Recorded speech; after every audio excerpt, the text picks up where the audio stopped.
The first sound was the shattering of glass. It exploded across the floor of the Redemption Savings and Loan, a crystalline spray that glittered in the afternoon sun, slanting through the windows. Eleanor Whitman, standing at the teller's counter, flinched as a woman behind her screamed a raw, piercing sound that was abruptly cut off. 3 men stormed the bank, their faces obscured by dusty bandanas. 2 were brutes, all coiled muscle and nervous energy, brandishing pistols with practiced menace. They herded the terrified customers and staff against the far wall. But the third man, the leader, moved with a different kind of grace. He was tall and lean, dressed in a tailored black coat that seemed immune to the caliche dust coating everything in Arizona. He didn't shout. He didn't need to. His presence filled the room with a cold, predatory stillness. "Ladies, gentlemen," he said, his voice a low, cultured baritone that was more unsettling than any yell. "This will be a swift and orderly transaction, provided you all remain calm." He swept his gaze across the room, and for a terrifying second, his eyes, a startling pale blue, locked onto Eleanor's. There was no recognition in them yet. The look felt intensely personal, as if he had been searching for her specifically. Eleanor clutched the small reticule in her hands, her heart hammering against her ribs. Inside was the meager withdrawal she'd come to make, just enough to pay for lumber to patch the failing roof of her barn. It was all she had. The leader, whom the others called Blackwood, strolled past the teller's cages where his men were stuffing sacks with cash. He ignored the whimpering patrons huddled against the wall. He walked directly toward Eleanor. Time seemed to slow the air, growing thick and heavy. The scent of gunpowder and stale sweat filled her nostrils. He stopped before her so close she could see the fine stitching on his leather gloves. "That's a beautiful piece," he said, his voice soft. He wasn't looking at her face, but at the silver locket resting against the high collar of her dress. It was her most precious possession, a simple heart-shaped piece of silver her late husband, Sheriff Thomas Whitman, had given her on their first anniversary. "Please," Eleanor whispered, her voice barely a tremor. "It has no value, not to you." A slow, chilling smile touched the corners of his mouth, visible above the bandana. "Oh, I think you'll find I have a particular appreciation for things with sentimental value." He reached out his gloved fingers, brushing the warm skin of her neck. The touch was a violation, cold and deliberate. With a deft flick of his thumb, he snapped the delicate chain. He held the locket in his palm, letting it swing gently. It caught the light, a tiny silver heart in the hand of a devil. It wasn't a random act of cruelty. It was a statement, a message she could not yet decipher. His pale eyes met hers again.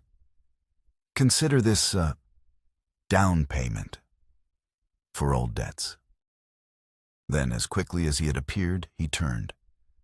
"We're leaving," he commanded his men. They backed out of the bank, their guns still trained on the frozen townspeople.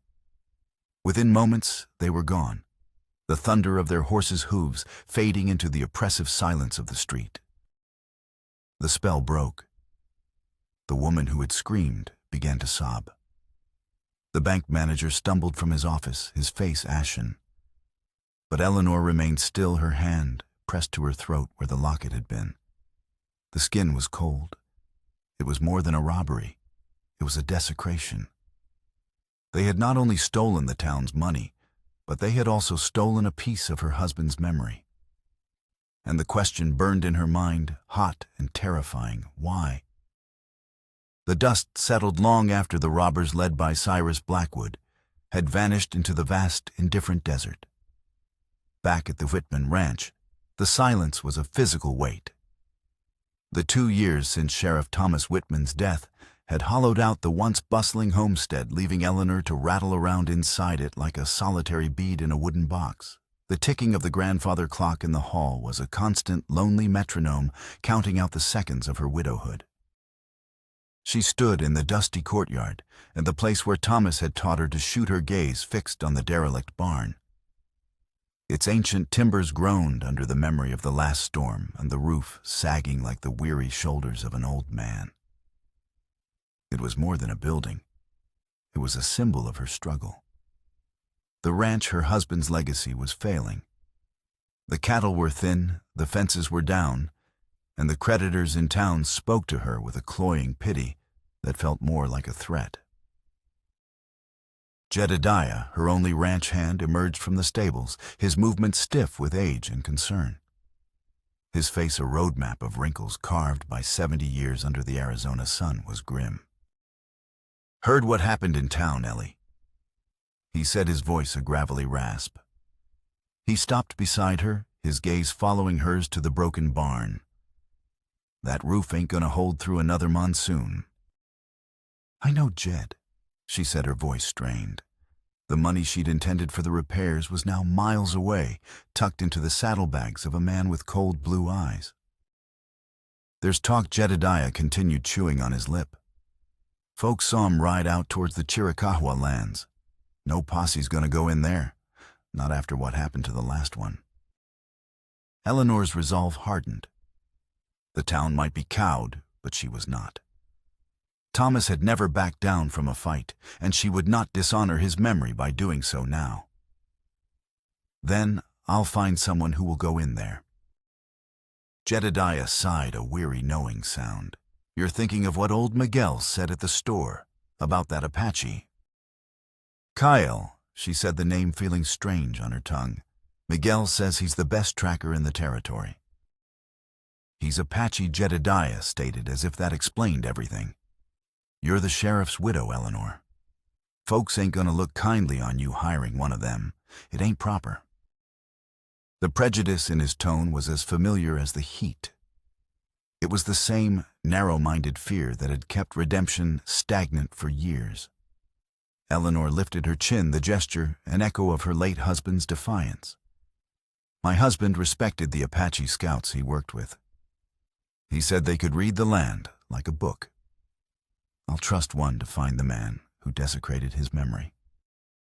She turned to face the old man, her emerald eyes flashing with a fire he hadn't seen since before the funeral. This wasn't just about money, Jedediah. He took Thomas's locket. He did it deliberately. I need to know why. And I will pay whatever it costs to find out. Jedediah saw the unbending steel in her spine and knew there was no arguing. He simply nodded, his expression a mixture of loyalty and deep-seated worry. As Eleanor walked back toward the empty house, she felt the weight of her decision. She was stepping outside the comfortable, if suffocating, confines of her life as the respectable widow Wittman. She was venturing into a dangerous, unknown territory, not just on the map, but within herself. All for a silver locket and the chilling promise of a debt she didn't know was owed. The man named Cale arrived not with the flourish of a desert specter, but with the quiet efficiency of the rising sun. He appeared at the edge of the ranch lands at dawn, a lone figure on a sturdy buckskin horse, materializing from the shimmering heat haze, as if the earth itself had conjured him. There were no feathers or gleaming ornaments, none of the romanticized notions the townspeople clung to. He wore simple leather leggings and a loose cotton shirt. His long dark hair was tied back with a simple strip of hide. He was lean, built of sinew and bone, and he moved with an economy of motion that suggested a deep well of reserved strength. Eleanor met him in the yard, Jedediah hovering in the barn doorway, like a wary old hound. Kaisel dismounted in one fluid movement, his eyes the color of dark, river-wet stone, taking in everything at once, the sagging barn, the parched earth, and Eleanor herself. His gaze was not intimidating, but assessing. It held an unnerving clarity, as if he could see the cracks in her composure as easily as he saw the ones in the barn support beams. "Mrs. Whitman," he said. His voice was low, and even the words clipped and precise. There was no accent, just a careful cadence. You sent word. I did, Mr. Cale. She found herself straightening her spine, determined not to appear like a damsel in distress. I need a man tracked. A gang of them. They robbed the bank in Redemption yesterday. Cale's gaze shifted to the distant mesas glowing like embers in the morning light. The posse returned last night, empty-handed. It wasn't a question. It was a statement of fact. They're afraid to go into the territories, Eleanor said, her voice tight. I am not. He looked back at her, his expression unreadable. Fear is a useful tool, Mrs. Whitman. It keeps a man alive. He walked toward the barn, his steps silent on the hard-packed earth. He ran a hand over a splintered support beam, his touch surprisingly gentle. He looked at the failing roof, then at the foundation. 3 days' work, he said, more to himself than to her.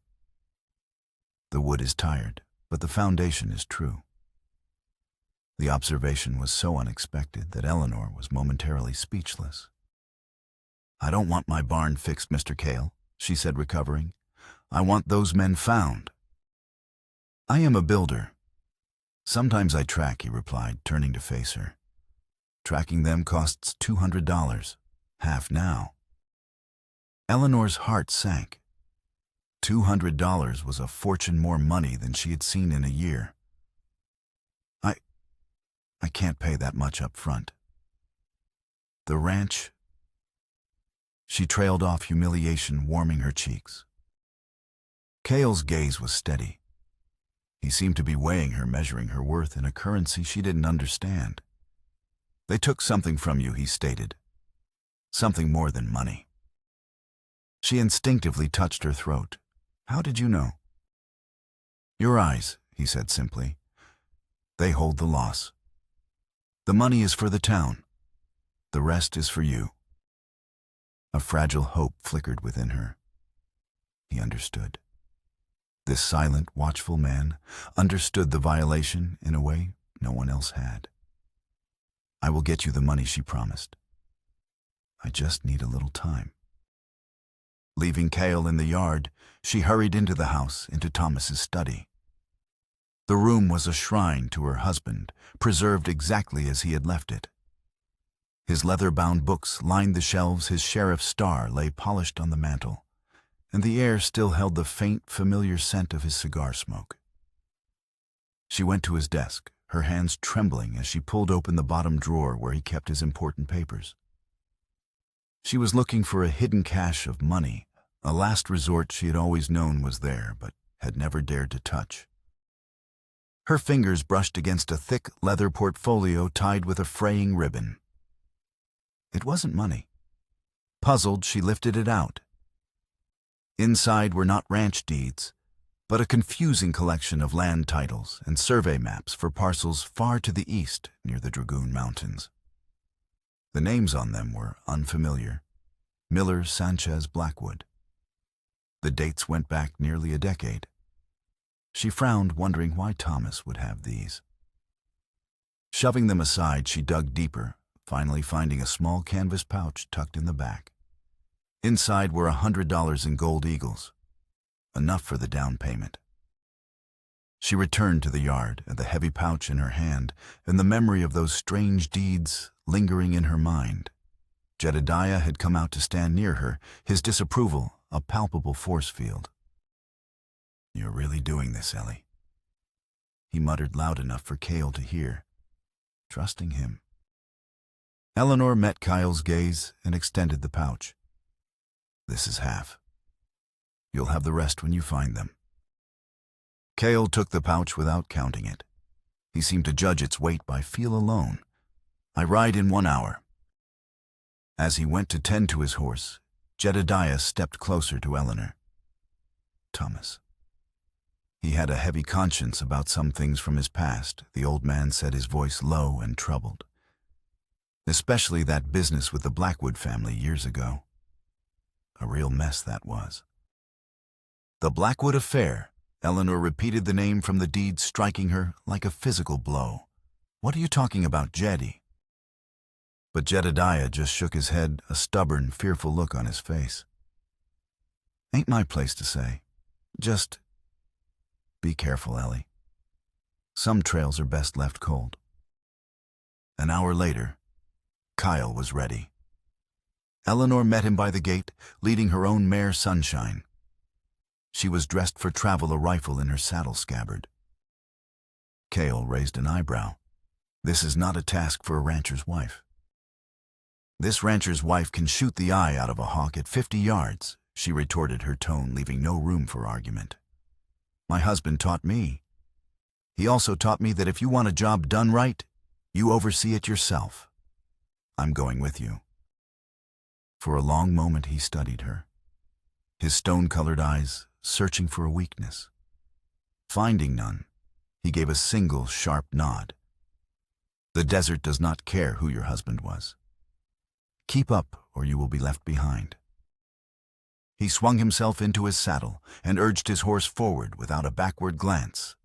As Eleanor followed, leaving a worried Jedediah and the ghosts of her quiet life behind, she felt a profound sense of crossing a threshold. Jedediah's warning echoed in her ears, intertwining with the name on the old land deeds. Blackwood, the same name as the man who had stolen her locket. The trail ahead was no longer just about a robbery. It was about her husband's past and a secret that was already beginning to cast a long, dark shadow over his hallowed memory. The trail was a ghost, a whisper on the wind. To Eleanor, the landscape was a brutal, monolithic expanse of baked earth and skeletal saguaro. To Cale, it was a tapestry of stories. He moved through it, not as an intruder, but as a reader turning the pages of a familiar book. He would dismount and crouch, his fingers tracing the faint impression of a horseshoe in the shale. His focus so absolute that the world seemed to shrink to that single point. 4 horses, he said on the first afternoon, pointing to a patch of disturbed soil that looked identical to every other patch. One favors its right foreleg, shod with a worn shoe. The lead rider is heavy in the saddle or carrying a heavy load. Eleanor watched, mesmerized. He spoke in spare, declarative sentences, each one a piece of a puzzle he was assembling in his mind. He showed her a freshly broken creosote branch, its pungent, oily scent sharp in the dry air. "They passed this way this morning. The sap is still wet." He found a single spent cartridge casing gleaming like a gold tooth in the dirt. "Remington, .44 caliber, fired from a Colt." They rode in a silence that was not empty, but filled with the sounds of the desert and the scuttling of a lizard, the cry of a distant hawk, the relentless hum of the heat itself. Eleanor had insisted on coming, and she was determined not to be a burden. She kept pace, rationing her water, her body aching with the unaccustomed strain of long hours in the saddle. She learned to read the subtle shifts in Kyle's posture. A slight stiffening of his shoulders meant he'd found something new. A long, sweeping gaze toward the horizon was him reading the weather in the clouds. Their dynamic was one of quiet professional respect. He did not treat her with the deferential pity of the men in town, nor with the condescension she had half expected. He treated her as a partner in the task, pointing out landmarks, explaining the signs. He saw his voice, a low, patient murmur. In turn, she handled her horse and her rifle with a competence that earned his silent approval. On the second evening, they made camp in the protective curve of a rock outcropping. The canyon walls around them glowed like embers in the setting sun. As Cale built a small, smokeless fire, his shirt shifted, revealing a jagged, puckered scar on his left forearm. It was an old wound, silvery white against his skin, shaped almost like a crude star.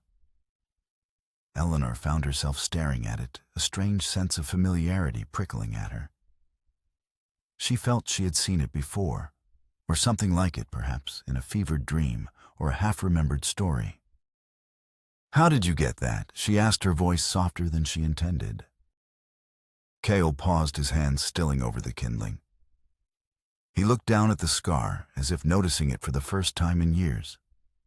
"A payment," he said, his voice flat, "for a mistake I made when I was a boy." He offered no more, and the finality in his tone forbade further questions. He wrapped the fire in stones, then handed her a piece of jerky. As they ate, the silence felt different, charged with the weight of his unspoken past. Eleanor thought of her own past, of the man she thought she knew so well. "My husband," she began, needing to fill the space between them. "He was a good man. The best man I ever knew. He believed in justice, in doing what was right." The words sounded hollow, a desperate reassurance to herself. Kyle looked at her, his expression impassive, but his eyes held a deep, ancient sadness. "What a man believes and what a man does are often two different trails, Mrs. Whitman. Sometimes they lead to the same place. Sometimes they diverge until they are a lifetime apart." His words unsettled her, echoing Jedediah's cryptic warning. The image of the strange land deeds in Thomas's desk flashed in her mind. Blackwood. The name was a burr catching on the fabric of her certainty. She had embarked on this journey to reclaim a piece of her husband's legacy, to bring a thief to justice.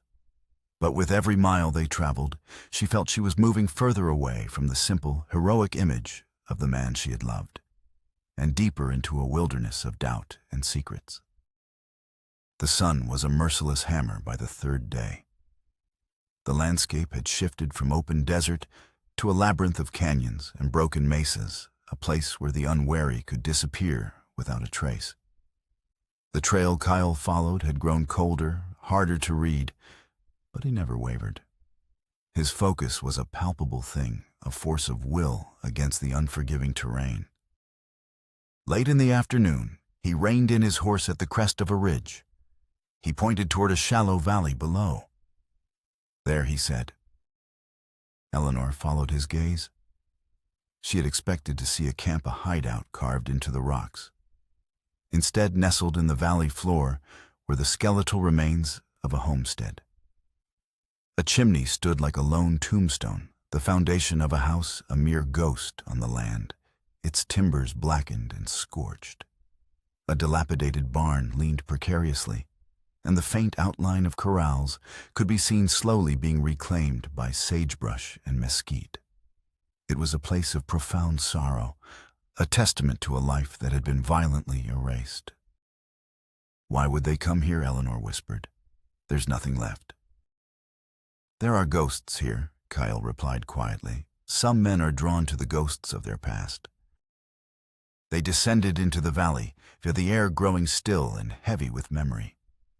The robbers' tracks were clear now, leading directly to the burned-out house. Kyle dismounted his rifle, held loosely in one hand. He moved through the ruins with a tracker's caution, reading the signs. They were here, he confirmed. 2 days ago. They did not stay long. While Kyle circled the perimeter, Eleanor felt an irresistible pull toward the ruin of the house. She stepped over the charred threshold, her boots crunching on debris.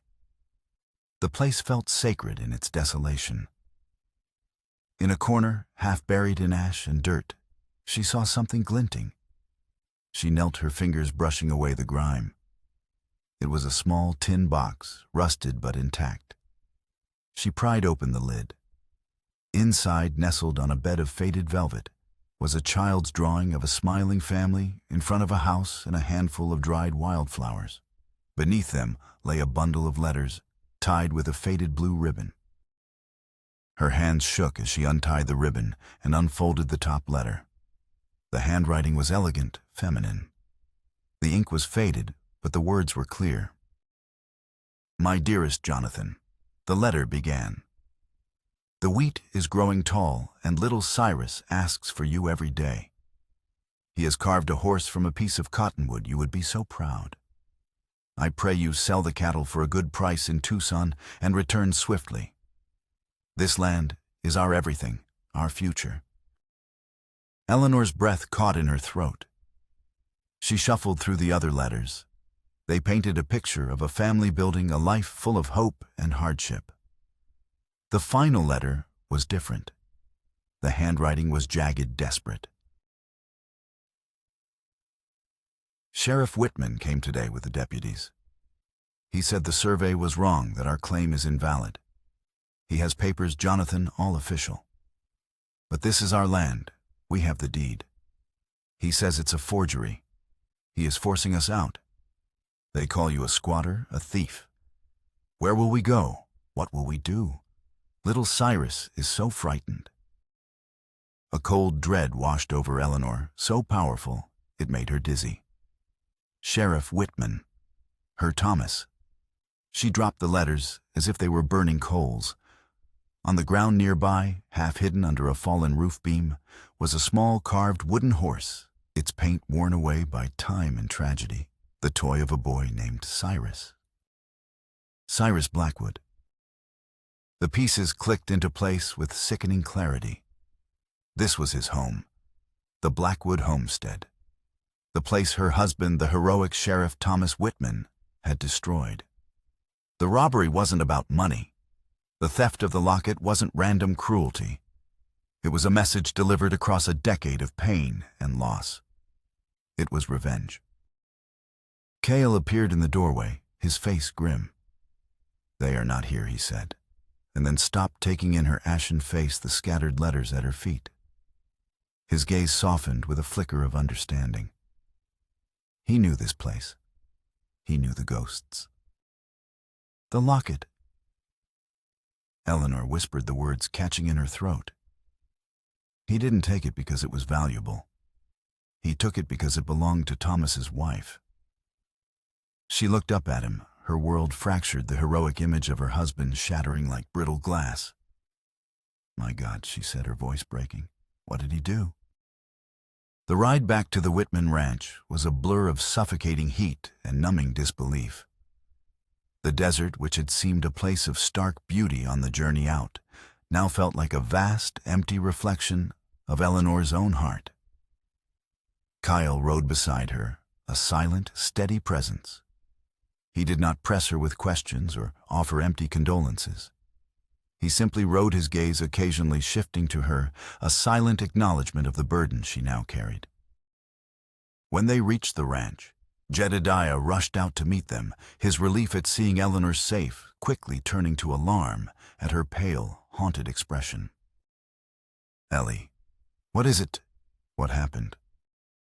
Later, Jed, she said, her voice flat and distant. She dismounted, her movement stiff, and walked directly into the house, leaving the two men in the yard. She went straight to Thomas's study. The room, once her sanctuary, now felt like a mausoleum of lies. The polished sheriff's star on the mantel seemed to mock her. The scent of his cigars choked her. She strode to the desk and pulled out the leather portfolio of land deeds. This time she looked at them, not with confusion, but with a sickening, dawning horror. The name Blackwood was there on a quitclaim deed transferring title of their 160 acres to a holding company based in Tucson. The signature at the bottom, the one relinquishing all rights, was a crude forged X. Attached to it was an eviction notice authorized and signed by Sheriff Thomas H. Whitman. The dates matched the desperate letters she had found. It was all there in black and white, the legal mechanism of a family's destruction orchestrated by her husband. She spent the rest of the day and deep into the night, poring over every document, every journal entry Thomas had ever written. She was a woman possessed, searching for an explanation, a justification, anything to salvage the man she thought she had married. She found notations of large, unexplained cash deposits into their bank account shortly after the Blackwood eviction. She found letters from a territorial senator praising Thomas for his firm handling of the land claim disputes and promising his political support. The hero of redemption, and the man who stood for justice, had sold his soul for ambition. He had ruined an innocent family, driving them from their land to secure his position and line his pockets. The grief she had carried for 2 years curdled into something else, something sharp and bitter betrayal. The next morning, she emerged from the house, her eyes red-rimmed from lack of sleep, but clear with a cold, hard purpose. She found Kyle mending a fence near the barn, his movements patient and methodical. He had not pressed her for payment, had not spoken of leaving. He had simply waited. It was all true, she said, her voice devoid of emotion. My husband destroyed the Blackwood family. He forged documents, evicted them, and took their land. For money and for power. Kyle stopped his work, turning to face her. He looked at the documents clutched in her hand. I know, he said quietly. Eleanor stared at him. You knew all along. I knew the story of the Blackwood Ranch, he clarified. It is a story my people tell. A white man with a star on his chest drove a family into the desert to die. The father resisted. The sheriff and his men hunted him. The mother died of fever. The son survived. The air crackled with the weight of his words. Cyrus Blackwood, Eleanor breathed. Cale nodded. He is not just a thief. He is the ghost of a past your husband tried to bury. A new wave of understanding washed over her. That's why he took the locket. That's why he's doing this. It's not about the money from the bank. He's looking for something else. Something that proves what happened. She thought back to the conversation at the bank. Blackwood's chilling words. Consider this a down payment. For old debts.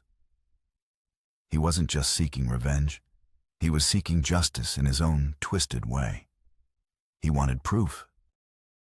There has to be more, she murmured, thinking aloud. Something Thomas kept. A ledger, a confession. Something that would expose the senator, the holding company, all of it. Her eyes widened as a memory surfaced.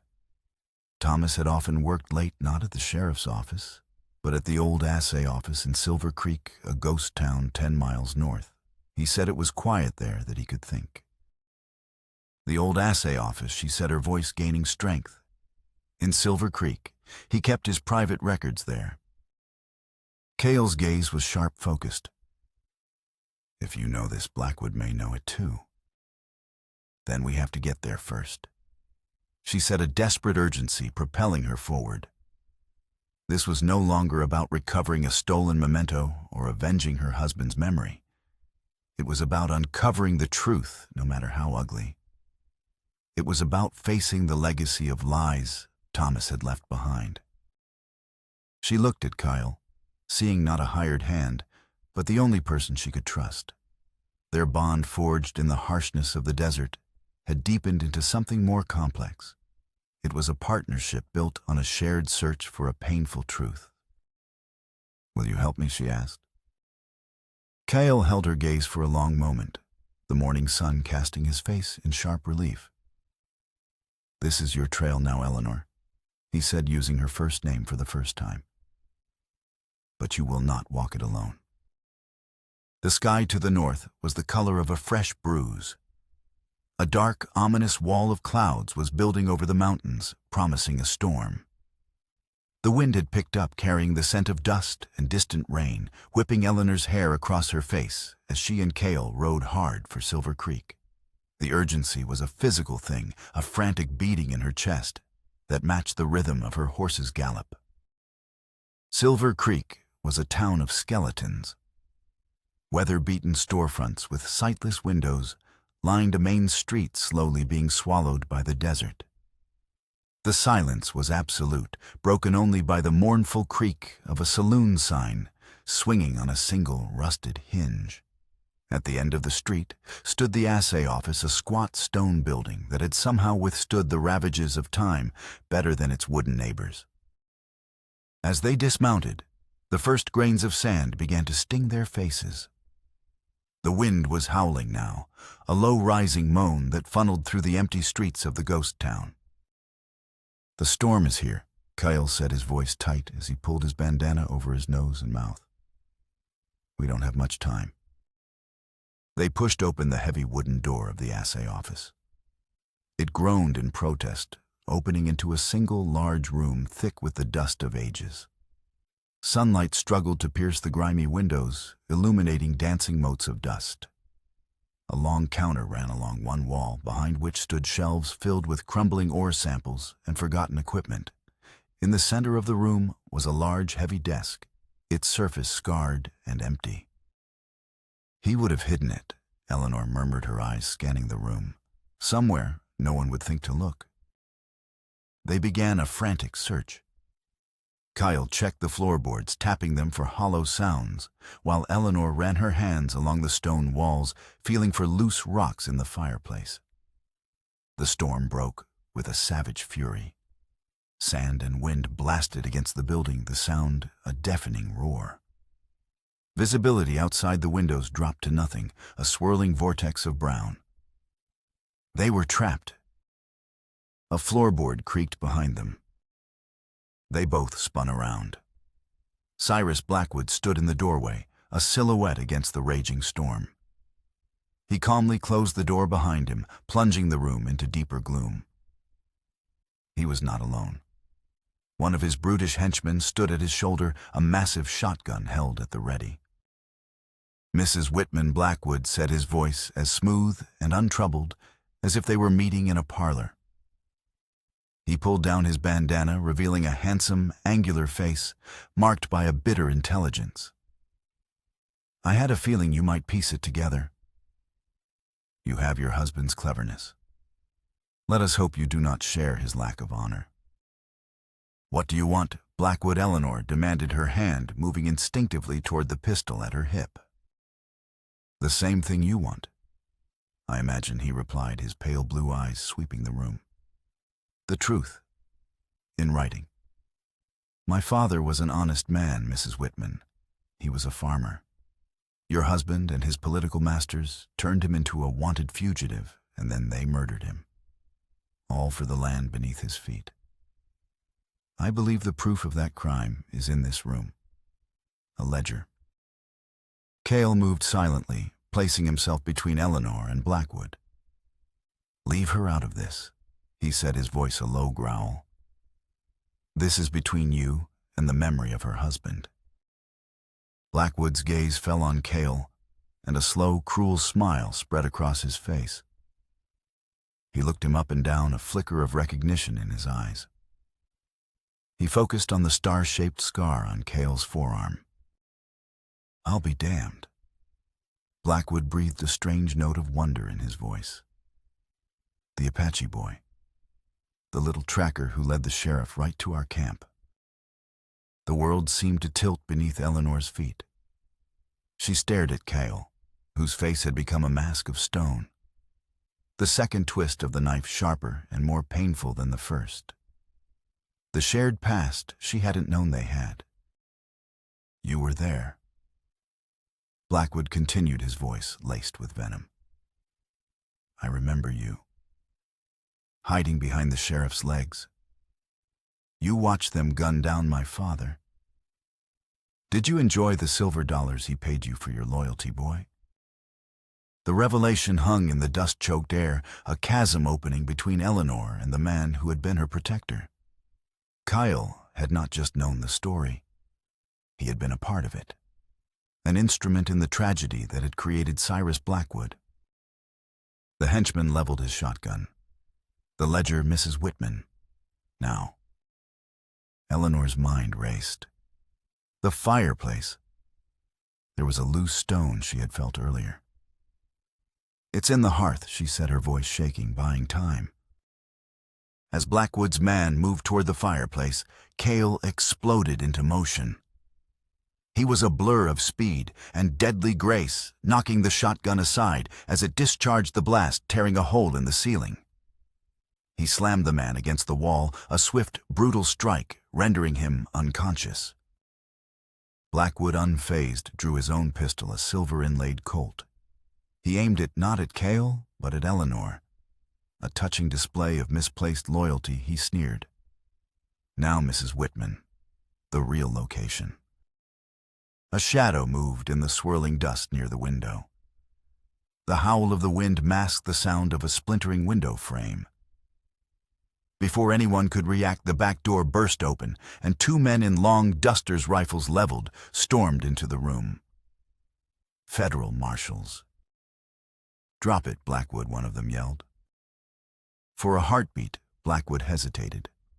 His eyes darted between the marshals and Eleanor, a flicker of desperation warring with his cold fury. He could shoot, but he would be gunned down instantly. His quest for revenge was over.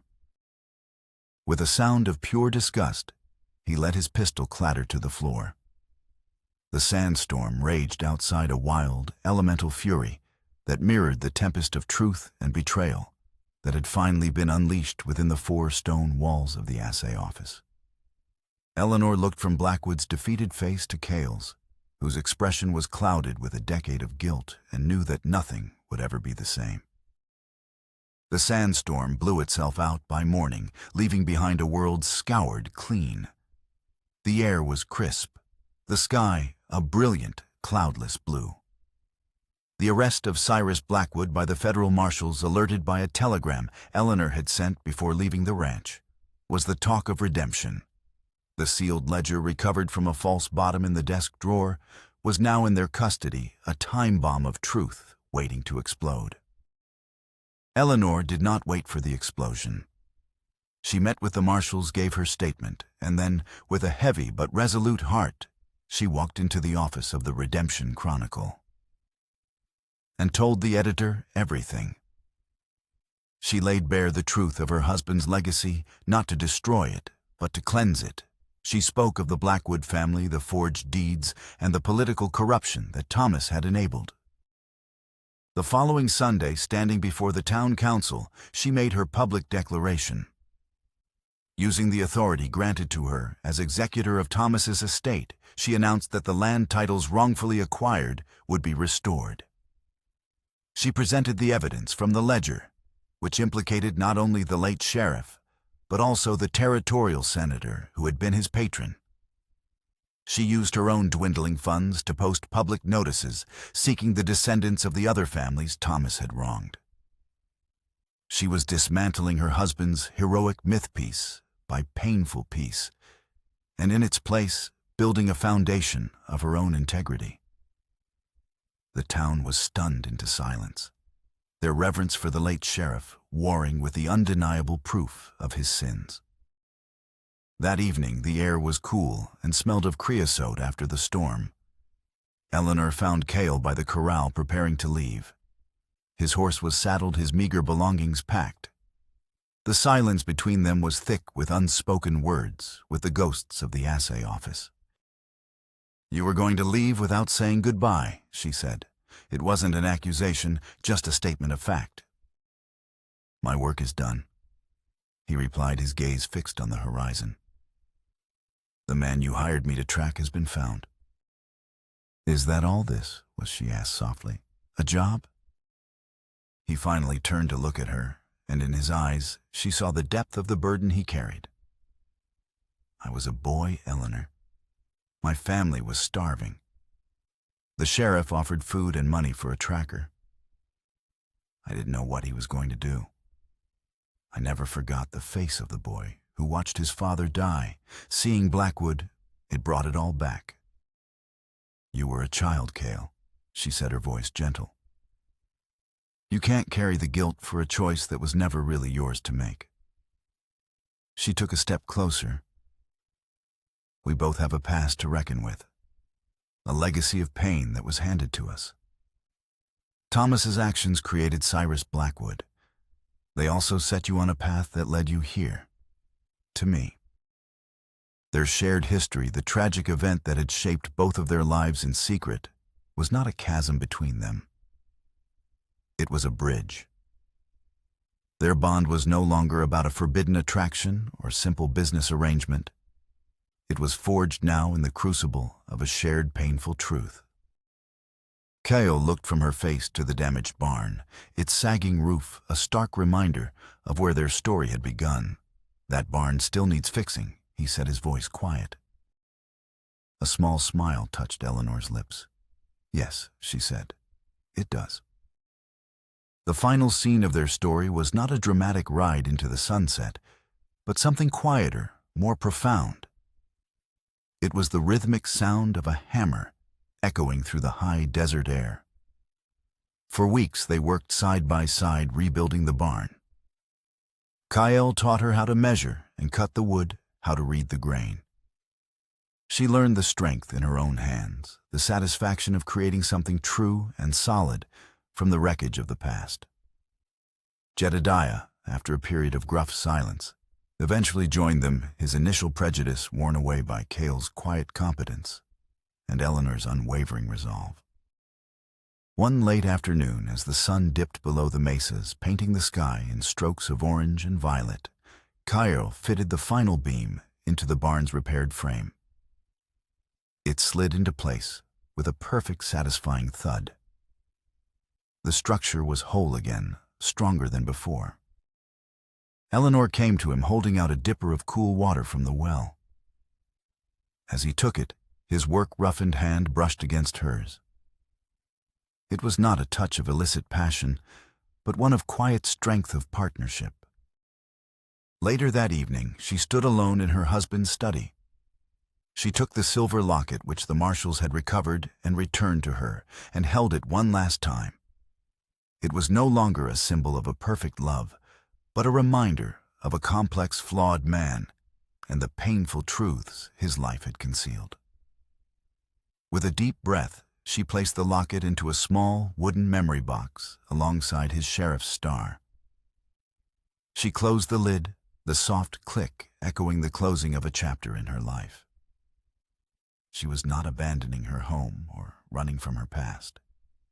She was reclaiming it, rebuilding it on a foundation of honesty. The lonely widow was gone, replaced by a woman who had faced the ghosts of her history and chosen to build a future of her own making.